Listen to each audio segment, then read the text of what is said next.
Hope you're ready for 2 more scary tales here at Shanclen Shadow Productions. Aho.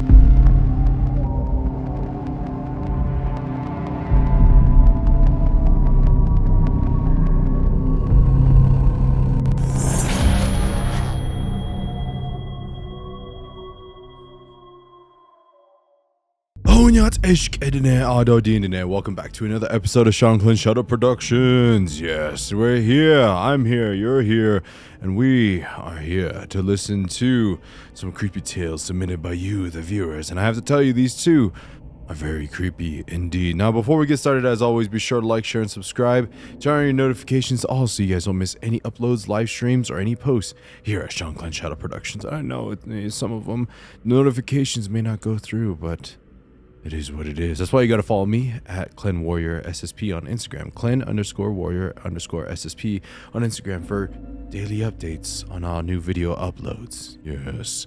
Now, without further ado, let's hop into the story. Oh, it's real spooky out. It's real windy and dark. Perfect for story time. My name is A. I'm a member of the Chichimeca people of Mexico. First off, thank you for all you do. Your channel has reminded me that my experiences aren't imagined. What I'm about to share are a couple strange and unsettling stories from West Texas and the New Mexico area. Very creepy areas indeed. To begin, we have to go back a few years, to when my spiritual journey first began. When I was 18, I left home to attend college in El Paso, Texas. During my time there, I often visited Cloudcroft, New Mexico, a quiet mountain town I grew up to love. I spent time there during the winters, the summers, and whenever I had a few days off from school. Toward the end of my time in El Paso, I decided to visit Cloudcroft again with a friend and our dogs. We stayed at a small bed and breakfast. I won't mention the name out of respect for privacy. That evening, my dogs needed to go outside. It was late, and I hadn't realized it was a full moon out. I can't remember if it was during an eclipse or some other moon event, but I remember thinking it looked different. I stepped outside into the crisp night air. The sky was clear, the moon was bright, hanging like a lantern above the dark silhouettes of the pine trees. My dogs suddenly grew tense. Their ears pricked toward the tree line. I froze, thinking it would be a bear scavenging through the trash, which happens in those parts. I turned on my headlight and I aimed it toward the sound. That's when I saw them. Deer. Several of them. Foraging near the cabins. I felt relief wash over me and relaxed a bit. Curious, I stepped closer to see how many there were. It looked like 5 in total. My dogs were intrigued and sniffing the air. Then, the deer began to move away. A couple bounded off into the trees, but one near the back of the cabins, moved strangely. I swear I saw it stand up. Not just rearing its hind legs, but standing and then running upright toward the darkness of the woods. Full strides like a human. Every instinct in me screamed to go back inside. A cold, heavy feeling settled into my stomach. The kind that tells you you've seen something that isn't meant to be seen. Whatever that thing was, it wasn't a deer. About a year later, I returned to Cloudcroft, this time with someone. We decided to explore the new trail, and it was early in the day, bright and sunny, and we wanted to enjoy the daylight in the mountains. We drove further out from town until we found an area where we could park near the trail entrance. But as soon as we got out, we noticed something lying on the ground near the start of the trail. At first, I thought it was a piece of wood or maybe a log. But when we got closer, I realized what I was looking at. It was a head of a horse. Just a head lying on its side. The brown hide still clung to its bone. Its black mane lay matted against the dirt. One ear still stuck upright. You could see the white of its jawbone where the flesh had been stripped away. No body, no limbs, and no blood. Just a head. In the middle of the trail entrance in the broad daylight, I took a photo and zoomed in, and sure enough, there it was. I still don't know what to make of it. Since then, my visits to Cloudcroft had never felt the same. I feel anxious whenever I go there alone. The once happy memories of the place have turned uneasy, tainted by whatever lingers in those woods. Nowadays, I try to leave offerings for the land when I visit. Songs, small gifts, and prayers to calm the spirit of that place.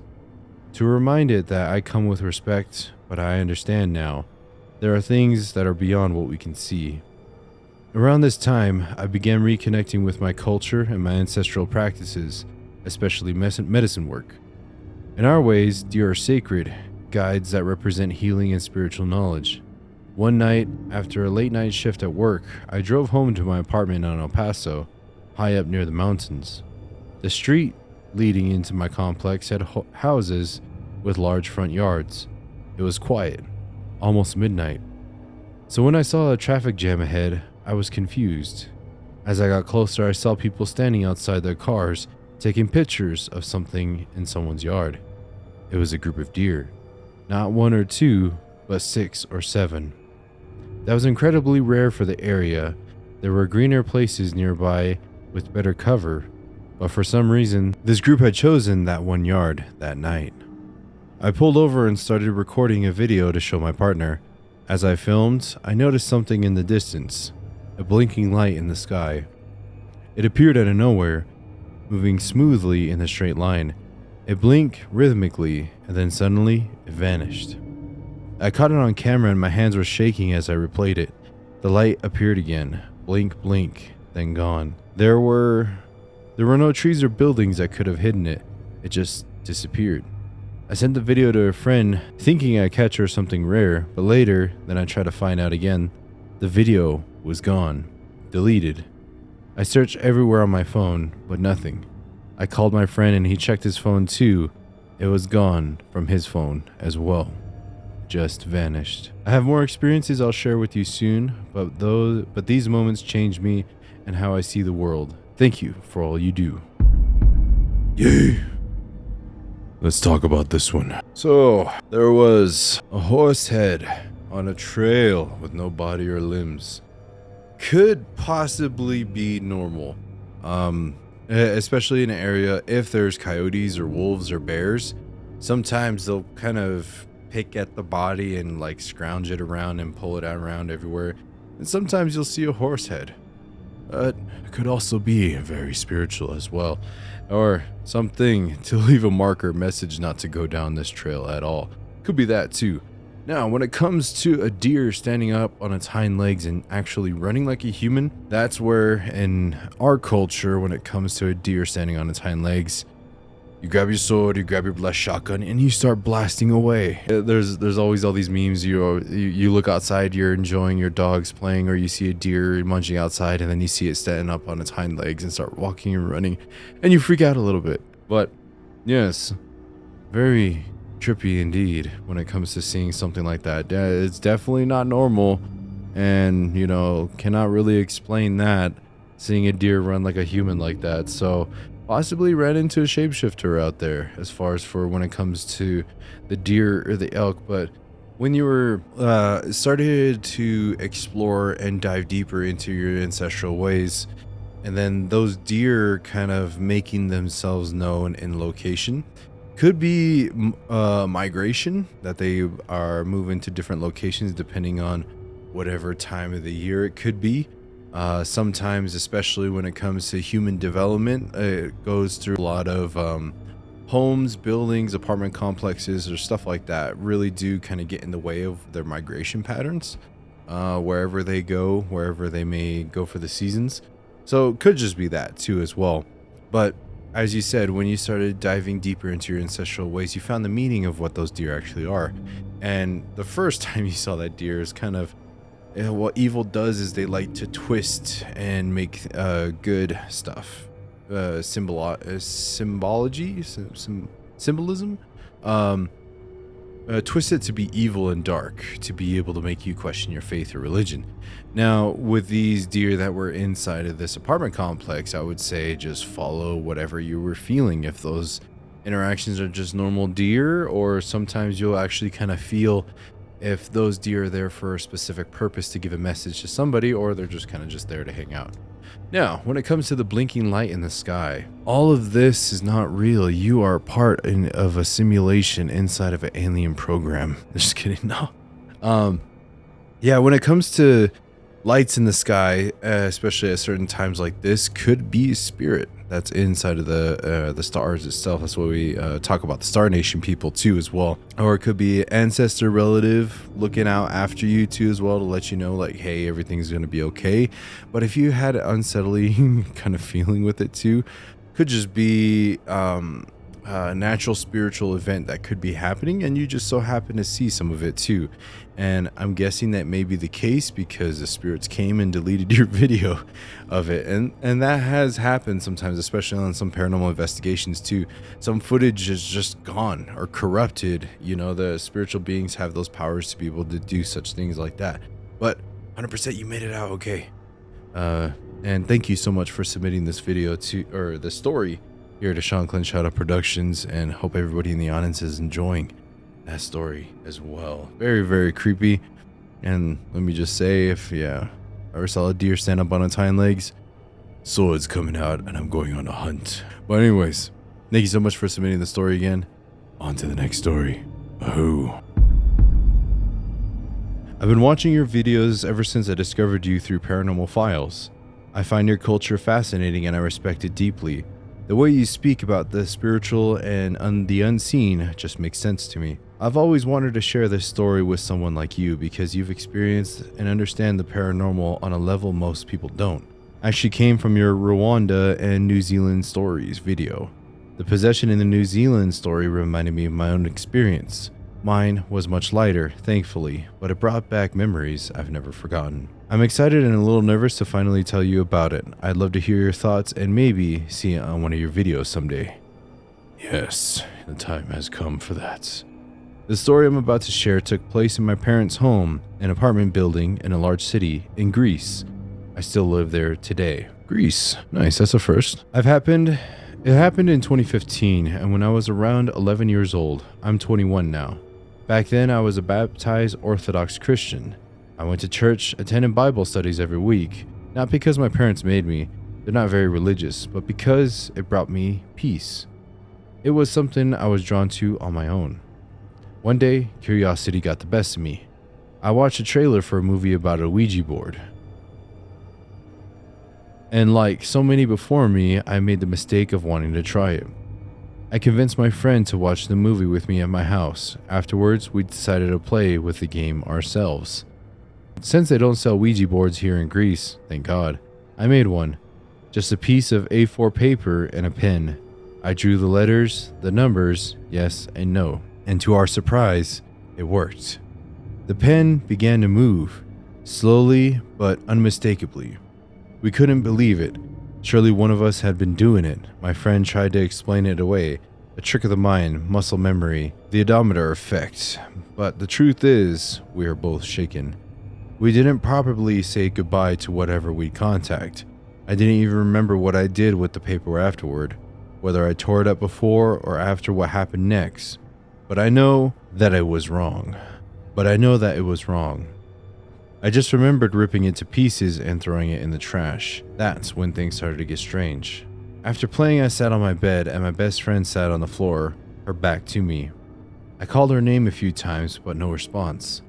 Then slowly, she stood up, turned toward me, and walked forward. 3 steady steps. Her eyes locked on mine with the coldest, most serious expression I've ever seen. Almost sinister. At first, I thought she was joking. We were both silly people, always laughing, always teasing each other. But this wasn't her. If it had been a prank, she would have broken character, but she didn't. She just stared. And then, in a flat, emotionless voice, she said, "I want to pull your hair." Those words froze me. 1,000 thoughts rushed through my head. Was she serious? Was she going to do it? Would I have to fight my best friend? Would my parents even believe me? I couldn't move. I just stared back, terrified. And then, divine intervention. A car alarm suddenly went off outside, loud and piercing. The sound snapped her out of it. She blinked, confused, and stepped back. It was like she had just woken up. When I asked her what that was all about, she didn't know. She remembered nothing. We swore never to mess with that stuff again. She and I stayed best friends for 14 years. We only drifted apart later after silly things. But to this day, she never admitted it was a prank. When I brought it up years later, she brushed it off as childish imagination. But I remember. That's when the haunting began. From that day on, I felt like I was being watched all the time. I'd see movement in the corner of my eye, shapes that vanished when I turned my head. One afternoon, I was sitting on the floor when I felt a presence behind me. I turned around and saw it, a shadow figure, right behind me. It had no face, no features, just a dark, semi-translucent shape. But somehow I could feel that it was feminine. It leaned over me, and then as quickly as it appeared, it vanished. Another day, the feeling of being watched grew so strong that I decided to film myself walking around the house, to prove to myself there was nothing there. When I played the video back, I saw it. The shadow was there again, standing behind me. Its reflection showed against a white glass door with a black silhouette and yellow eyes. Evil looking eyes. Terrified, I deleted the video immediately. The last time I saw it was the worst. I woke up in the middle of the night sweating and afraid. My body could move, but I felt paralyzed with dread. Under my blanket, I opened a small gap to peek out. I saw the shadow again. It was circling my bed, with the same yellow eyes growing faintly in the dark. I wasn't dreaming. I wasn't in sleep paralysis. I could move, but I didn't dare. I just closed my eyes and prayed it would go away. The final sign came over a few days later. Above my bed was a small paper cutout of Jesus on the cross, something I made and colored in school. One morning, I found it torn with his feet cut off. The paper lay on the floor. I asked my parents if they'd been in my room, and they said no, and I believed them. They rarely came in. I taped the paper back together. I still have it to this day. After that, I went to confess everything to my local priest. He listened quietly and then told me, "These things are real." He warned me to never play the devil's games again. Not long after, I went to a Christian summer camp for 2 weeks. When I came home, the fear was gone. The presence was gone. The haunting stopped. I still live in that same room today, and nothing has happened since. I think part of the reason is that I am no longer afraid. I'm not a practicing Christian anymore, but I still believe in Jesus. I also believe in a higher power, perhaps many gods. I've felt myself drawn to the old Greek religion lately, and it feels right to me. I've heard that Ouija boards can open doors to random spirits, some weak and some strong. I think we were lucky that night, and I think we got a weaker one. For a long time I was afraid to share the story, worried that talking about it might bring that thing back. But one detail that always stayed with me were the words my friend spoke while possessed. "I want to pull your hair." After watching your videos, I learned that hair is an extension of the spirit, something sacred. And now it makes sense. The hair reaches down all the way to my spine, just below my tailbone. It's the longest it's ever been, and I haven't cut it in years, and I don't plan to. I'd love to hear your thoughts, especially since this came from such a different culture and continents. One last question. Back then, I didn't pray and I wasn't wearing any form of protection, so why did she get possessed and not me? In one of your videos, you mentioned spiritually neutral places where spirits can't harm anyone.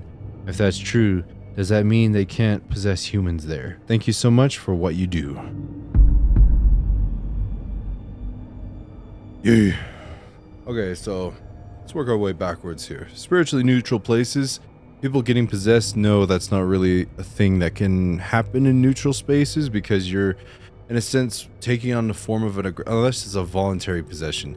Other than that, not really. If it's involuntary, that goes against the natural laws, and then the adjudicators come out and have to do all that stuff. Anyways, it has to be voluntary for it to work. Why did she get possessed and not me? Well, that kind of goes down to more of how you were saying you were practicing your faith in your religion at the time. So was she? That would be kind of the main question that I would ask is, it kind of, the things like to go and gravitate to not per se weaker people, but people that don't have as strong of a background or a spiritual presence, I guess you can say. So that's probably the reason why they went after her, not you. And they kind of wanted to give you a message to freak you the heck out too. But Ouija boards, man, I have never used, nor will I ever use a Ouija board because there's a lot of stuff that goes with the Ouija board, and just like how I always say in my videos or my live streams, whenever somebody asks me about a Ouija board, it's a tool, and that's used to be able to communicate with spiritual beings.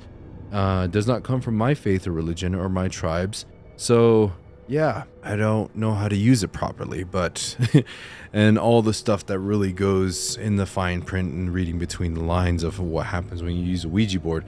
So I never use it, and so a lot of people that watch these movies, just kind of like what happened in your situation, get curious and want to try it out. And it doesn't have to be in an official Ouija board, but like how you experience, it's something that you kind of draw up, and the intent that's behind it. And that's what I always say is like your intent when it comes to a lot of things in life is the most powerful thing that you have. And so even if it's you don't have like the right tool, like this thing right here could be used to take out some spirits if it wanted to with the right intent. So yes. So yeah, very creepy that your friend got possessed, and boot to the face. I'm sorry if you're my bro or not, but if you want to go and cause harm to me and you're possessed, I'm gonna smack you the heck out of it and get that demon out of you. And that demon's not gonna want to be inside you because it doesn't want to endure the boot to the face it's about to get. Anyways, yes, there's that too. But yeah, you going to go see your faith's going to the church and seeing what they have to say about it, and then you going to kind of like that camp to be able to come back stronger, get away from the area, get away from the situation. And like how you said, fear does play a huge part in when darker spiritual beings want to affect you in certain ways. And if you do not show fear, if you stand up and do not want to, you demand them to get out of your house to stop affecting you and stuff. That's why I say boot to the face, grab your sword, grab your gun, grab all your spiritual items and just go to fucking war and get your house back. Defend yourself and your family. And kind of like how you said, you kind of just weren't scared of it no more, and which is good. I was just like, okay, well, that thing is going to be like, okay, this is going to be a lot harder for me to be able to affect this person if they're not scared of me. So let me go ahead and go somewhere else. Let me go affect somebody else that maybe going through a more rough situation than you were in. But that's very, very creepy, and would have been cool if you had that video. But I understand whenever you see something that messed up, it's just like you don't have the intent to sharing it with the world. You just like, that was more of a personal thing you just wanted to show for yourself, and you got confirmation and you did not want to look at it ever again, which is all right, you know. And with the Jesus foot kind of getting cut like that, kind of referring back to the first story, is it wants to have you bring fear to you that these things don't affect it, whether, you know, to kind of give you doubt in your faith or your religion of what you believe in. Kind of cutting off the foot like that is what it has to do with it, why it did that. So, but glad you're able to get it back on there. And yeah, hope you're doing good. And yeah, sounds like you really learned your lesson. But yeah, that's why I'll never use a Ouija board or anything like that. But thank you so much for submitting your story. Everybody in the comments, be sure to thank these two viewer submitted stories here at Shanclen Shadow Productions. Both really creepy. You got a walking deer and you got a partial possession using a Ouija board. Yes. So it's a few updates I have here for the channel. Like I said, happy Halloween, everybody. So more creepy stuff, investigation is going to be coming up here very shortly here for Shanclen Shadow Productions, and other cool amazing stuff is going to be happening too here as well.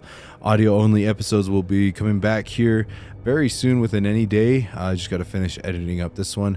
Talking Shadows podcast is also coming back too as well, so you guys stay tuned for all the amazing content, and be sure to subscribe to Shanclen Shadow Lodge because there's gonna be some exciting news coming there very, very soon. So if you guys haven't yet, go follow me on all my social medias on Instagram, TikTok, and YouTube channels, and Spotify now too. So I have a Spotify account that's gonna be talking about very, very audio only stories, and the Talking Shadows podcast will be returning to that too as well. So yeah, it's all in my link tree, channel description, everywhere. You guys go follow me, stay up to date with all my stuff on Instagram. and turn all your notifications to all, but I know sometimes YouTube doesn't give notifications on time for live streams, posts, or videos. So you guys all take care. Thank you all so much for watching Shanclen Shadow Productions. Many blessings and sweet nightmares. Hope you all have a good morning, evening, afternoon, wherever you are. Okay.